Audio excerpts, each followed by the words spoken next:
warahmatullahi wabarakatuh. Salam sejahtera untuk kita semua. Pada kesempatan ini saya akan memberikan kuliah tentang nematoda jaringan dan protozoa jaringan. Seperti saudara ketahui bahwa nematoda jaringan atau protozoa jaringan adalah parasit-parasit yang berhabitat di jaringan. Nematoda jaringan terbagi atas dua kelompok, yaitu yang pertama adalah limfatik sistem, kemudian non limfatik sistem. Jadi cacing Wuchereria bancrofti, Brugia malai dan Brugia timori ini hidup pada saluran dan kelenjar limfe. Sementara yang non limfatik seperti lualo dan Onchocerca vorpulus ini hidup di subkutan ataupun di jaringan ikat. Akan saya terangkan mengenai Wuchereria bancrofti. Wuchereria bancrofti ini adalah sejenis cacing yang hidup di jaringan, kemudian cacing dewasanya hidup pada saluran dan kelenjar limfe daripada manusia, bukan pada hewan, tapi pada manusia. Penyakitnya adalah Wuchereriasis, dikenal juga dengan Pilaris bancrofti, kemudian tersebar di seluruh daerah yang beriklim tropik. Dilihat dari gambaran cacing Wuchereria bancrofti ini, yang pertama hidup pada saluran dan kelenjar limfe, kemudian seperti benang putih, seperti putih susu. Yang betina melahirkan anak atau vivipar. Anaknya itu namanya mikrofilaria. Mikrofilaria itu dikenal juga dengan embrio bersarung. Mikrofilaria ini hidup di dalam darah, sehingga mikrofilaria ini mempunyai kondisi tertentu. Kadang dia muncul pada malam hari, dikenal dengan nokturnal, muncul pada siang hari, dikenal juga dengan diurna. Karena mempunyai di daerah kita di Indonesia mempunyai umumnya periodisitas nokturnal. Banyak mikrofilaria yang ditemukan hanya pada malam hari. Di Pasifik dikenal juga dengan subperiodik diurna. Subperiodik diurna ditemukan pada malam dan siang, tapi lebih banyak pada siang. Di Mongtai ada juga yang dikenal dengan subperiodik nocturna. Banyak ditemukan pada malam hari, tapi bisa juga pada siang hari. Nah, ini sudah bisa lihat mikrofilaria dari Wuchereria bancrofti, terlihat berbentuk lekukannya licin, kemudian diwarnai dengan giemsa atau memberikan dinding yang bening seperti ini. Intinya mempunyai teratur dengan susunan teratur rapi. Kemudian kepalanya ini spalik space-nya itu satu kali lebar badan. Nah, tidak mempunyai inti tambahan. Saudara bisa lihat lebih jelas nanti di praktikum. Siklus hidup dan bentuk morfologi daripada bancrofti bisa saudara lihat ini. Nah, seorang penderita Wuchereriasis atau Pilaris bancrofti, di dalam darahnya tentu ada cacing mikrofilaria, ada cacing dewasa yang hidup di sini, kemudian melahirkan mikrofilaria. Pada saat nyamuk vektor menggigit, maka mikrofilaria dalam darah itu akan terisak oleh nyamuk, dan pada tubuh nyamuk akan berkembang menjadi larva stadium 1, larva stadium 2, dan larva stadium 3. Nah, ini yang lebih jelas ini. Ini seorang penderita Wuchereriasis bancrofti, di dalam darahnya ada mikrofilaria, digigit oleh nyamuk. Nah, ini cacing betina menghasilkan mikrofilaria. Pada saat nyamuk menggigit, mikrofilaria akan terisak oleh si nyamuk, masuk di dalam torak, kemudian lambung. Sampai di torak dia berbentuk seperti cerutu, kemudian bulat panjang, kemudian berbentuk aktif. Ini dikenal dengan larva filaria stadium 3. Nah, pada saat seekor nyamuk mengisap darah manusia dan si nyamuk itu mengandung larva stadium 3, maka manusia akan terinfeksi oleh filariasis bancrofti ini. Nah, cara infeksi. Dari gambar tadi saudara bisa lihat bahwa cara infeksi daripada penyakit Wuchereriasis bancrofti atau Filaria bancrofti ini melalui gigitan nyamuk vektor yang mengandung Filaria stadium 3. Bukan 2, bukan 1 ya, Filaria stadium 3. Nah, nyamuk vektor ini kalau di perkotaan lebih dikenal dengan Culex incivasiatus. Dia meletakkan telurnya di comberan, kemudian menjadi larva, pupa, dewasa, kemudian yang dewasa akan mengisap darah. Nah, kalau seandainya terisap darah seorang penderita Filaria bancrofti, maka nyamuk ini akan bisa menularkan ke orang lain. Nah, kalau di pedesaan yang jadi vektornya adalah Anopheles ataupun Aedes. Patologi dan gejala klinik daripada penyakit Wuchereriasis ini adalah untuk cacing dewasanya pada stadium akut bisa menimbulkan limfadenitis, peradangan pada limfa, saluran dan kelenjar limfa, limfangitis yang retrograd, funikulitis, epidemitis, dan orkitis. Saluran peradangan pada saluran dan peradangan pada kelenjar ini yang limfadenitis dan limfangitis. Kemudian ada stadium kronik, bisa menimbulkan hidrokel, bisa limfedema, bisa elephantiasis. Elephantiasis yang disebabkan oleh Bangkokti ini di seluruh tungkai, beda lagi dengan spesies yang dua lainnya tadi. Nah, seluruh lengan, kemudian alat kelamin, dan kadang-kadang bisa juga cilur ya. Nah, sudah bisa lihat di sini nih. Ini skrotumnya besar, ada hidrokel dan lymph skrotum ini kan. Nah, ini oleh kronik daripada ukariasis atau infeksi dari Ukararia Bangkokti. Kemudian diagnosa, cara menegakkan diagnosanya, pertama tentu bisa dilihat dari gejala klinik. Ya, bisa demam berulang, kemudian ada limfangitis, limfadenitis enggak, kemudian ada gambaran funikulitis enggak.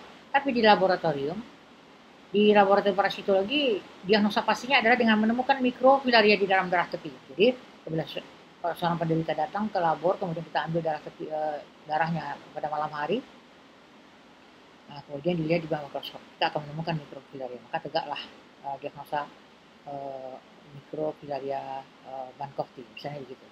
Filaria Bangkokti.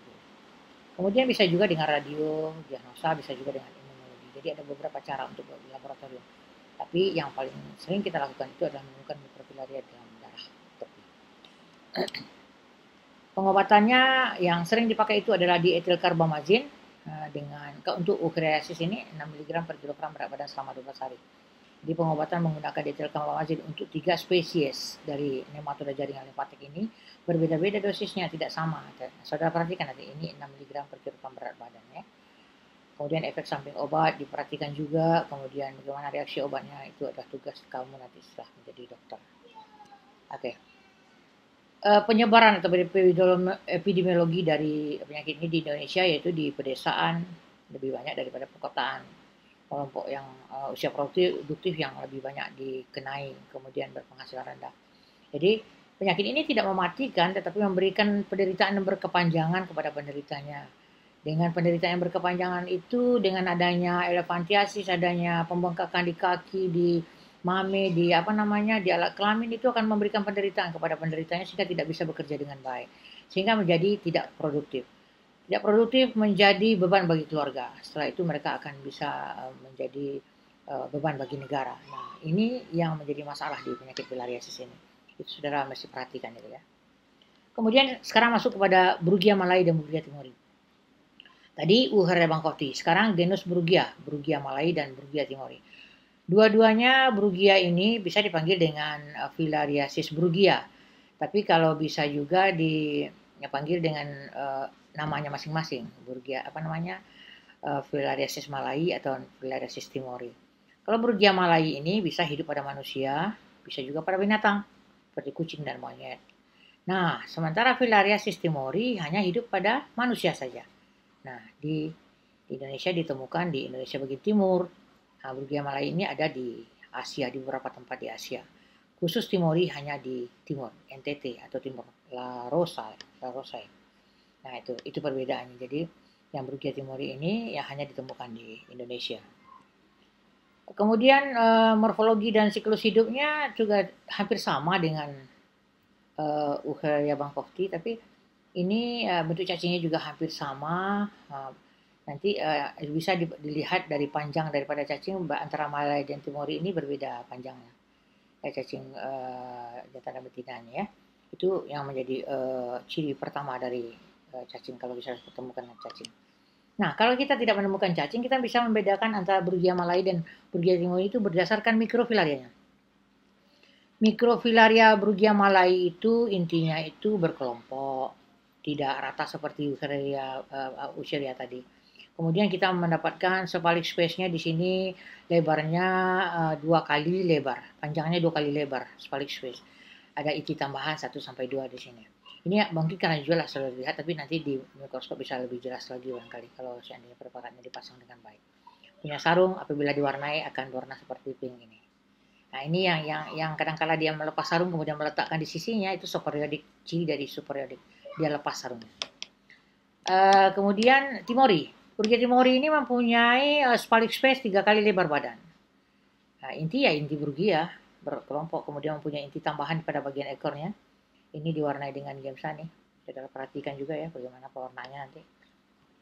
Nah, cara siklus hidup dari Malai dan Timori ini sama saja dengan Bangkokti.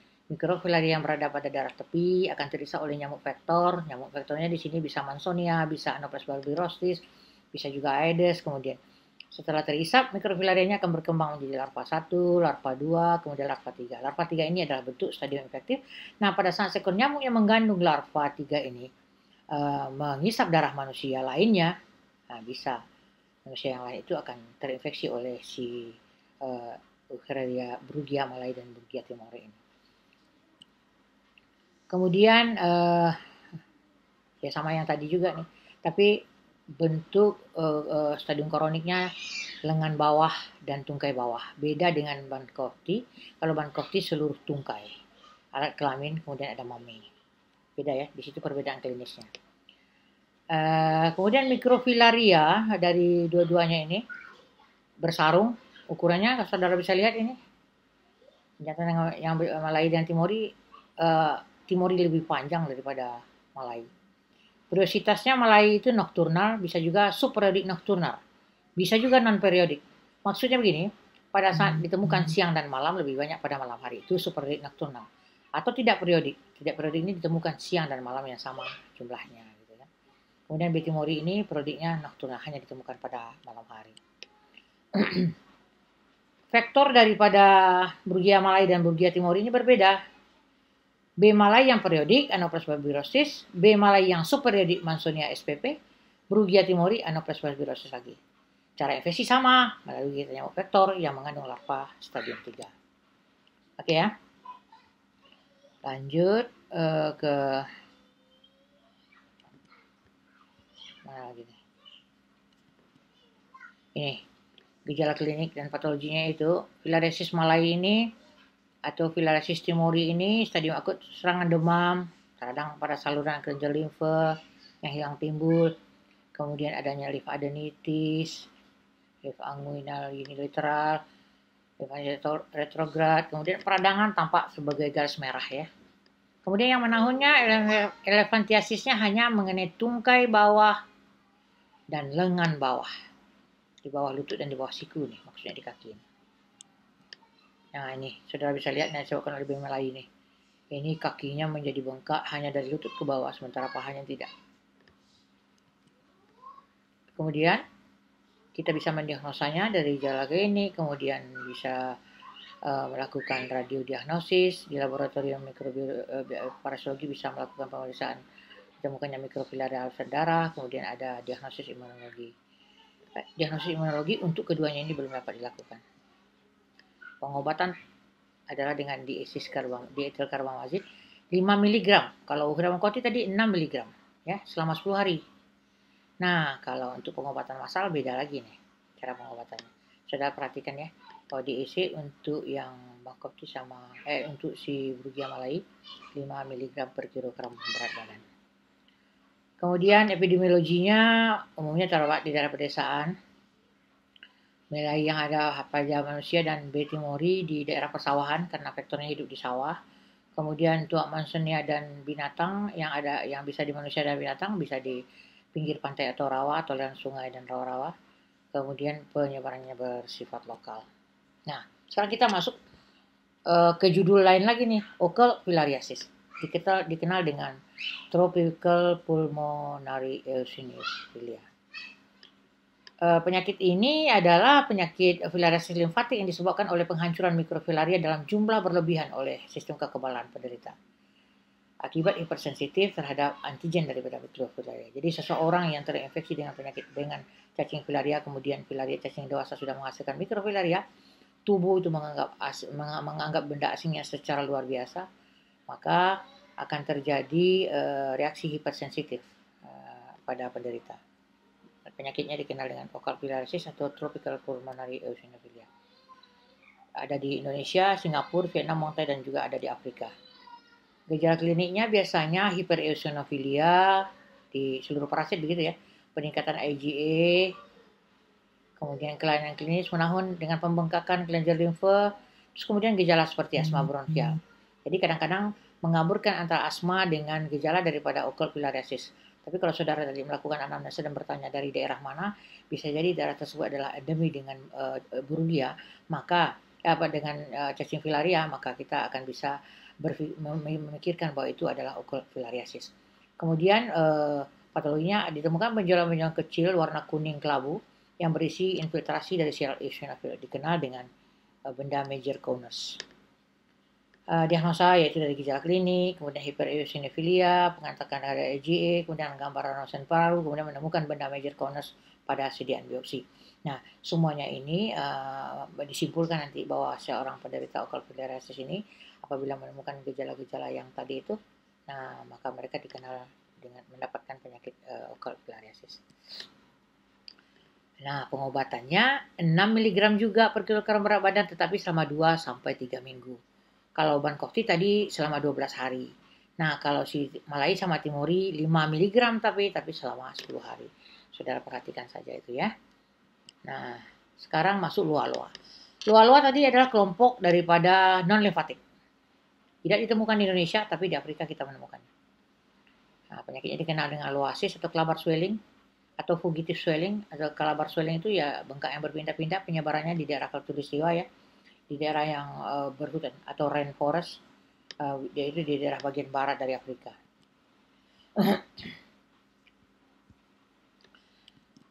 Selanjutnya morfologi dan daur hidupnya. Cacing dewasa hidup dalam jaringan sekutan, kemudian ada cacing betina melahirkan mikrofilaria yang beredar pada siang hari.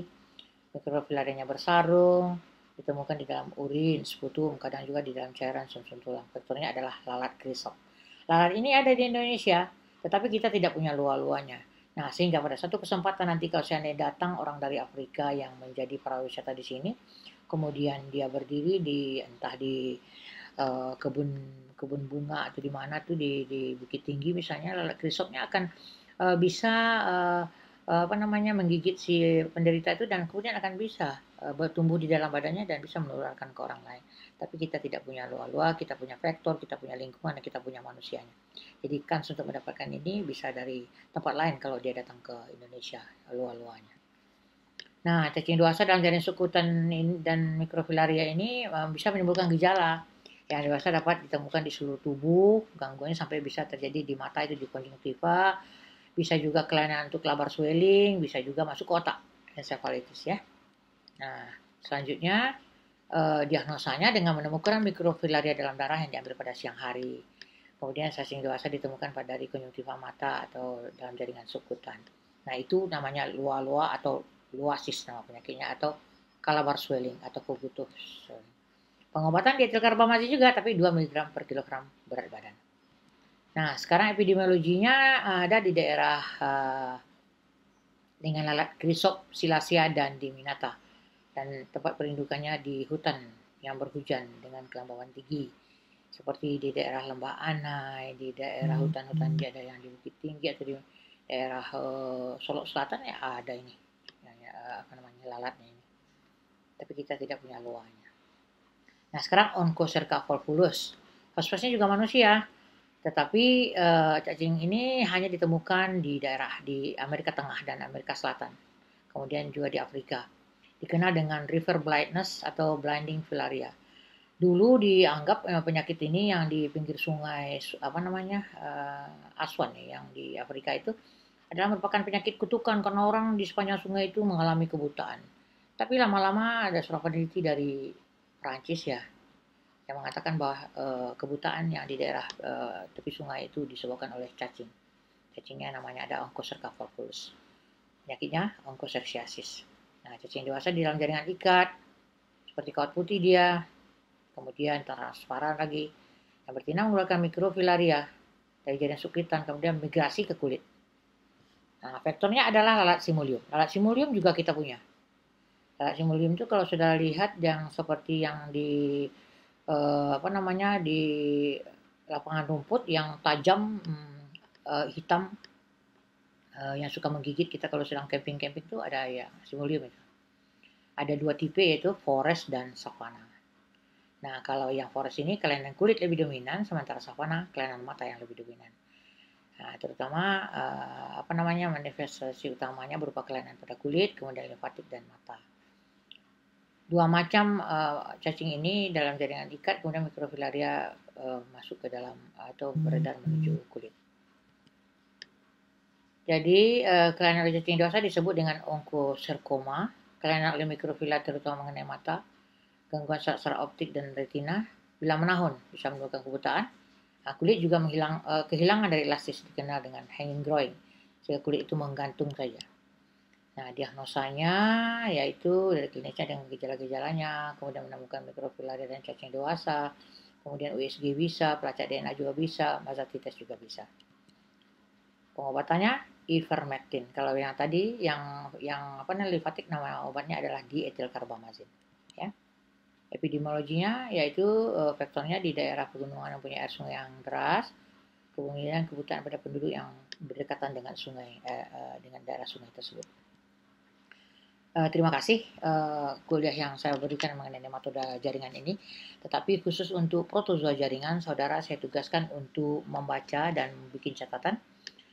Catatan pertama tentang nama penyakit disebabkan oleh Leishmania dan Trypanosoma. Leishmanianya ada berapa macam, kemudian Trypanosomanya ada berapa macam, bagaimana cara infeksinya, kemudian stadium apa saja yang ada pada kedua parasit itu, Leishmania dan Trypanosoma. Barangkali itu yang bisa saya sampaikan pada hari ini. Saya menunggu kalau ada pertanyaan dari saudara melalui email bisa, melalui WA juga bisa. Kalau yang emailnya juliairauti03@gmail.com ya. Kalau WA-nya dicari saja, ditanya teman-teman deh, semuanya pasti bisa. Sekian, terima kasih.